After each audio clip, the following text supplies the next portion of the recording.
Fireworks displays will dazzle neighborhoods across the area. Chris Welty spoke with several shoppers rushing to get their last-minute fireworks.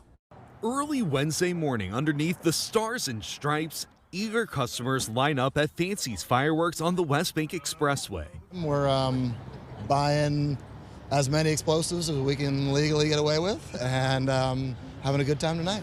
Trevor Craig is buying a wide variety of fireworks to entertain the kids and the kids at heart. I want the kids to have a great time and be right on the line between having fun and scared. Jerry Samara owns Fancy's. He says a lot of customers are purchasing cakes, which you light once for an extravagant show.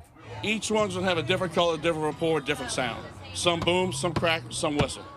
So that's the beauty of it. Everybody gets a show in one box. At Captain C's Fireworks on Lafayette Street in Gretna, owner Ryan Templin says customers are excited about the new year and are ready to celebrate. People really get a mix on the New Year's because they want to let it last. They want their kids to pop for a little while, and they want to pop the big stuff at midnight.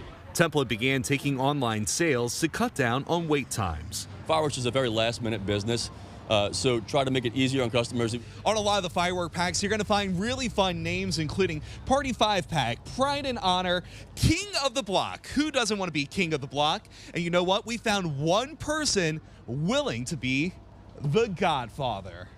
Well, of course, with a name like Dominic Impastato, I don't think you have a choice but to get the Godfather fireworks display. Why not? Dominic Impastato says he always goes big for New Year's, not only for the holiday, but to celebrate his younger brother's birthday. Midnight every year has a little special significance for us. My little brother Anthony turns 40 this year, so I had to do the Godfather, right? While Impastato was eager to purchase the Godfather, one family could hear a voice firmly saying no. Yeah. That's a big one. That's a big one. I think my mom would kill us both with the fireworks if we got that. So. Sophia Moreno and her dad love the holiday because it brings family together. So we get stuff that's interactive, like, you know, the typical Roman candles, things that people, you know, it's fun. And then we'll do some bigger artillery ones just to kind of, you know, feel the excitement of the big boom, so to speak, and get sparklers, and we kind of run the gamut a little bit. In Gretna, Chris Welty, Fox 8, Local First. The state fire marshal's office says to keep fireworks at least 200 feet from buildings, vehicles, and flammable debris. Never let children handle fireworks, and keep a bucket or a hose nearby, and check with your local law enforcement because fireworks are illegal in some places, like in New Orleans.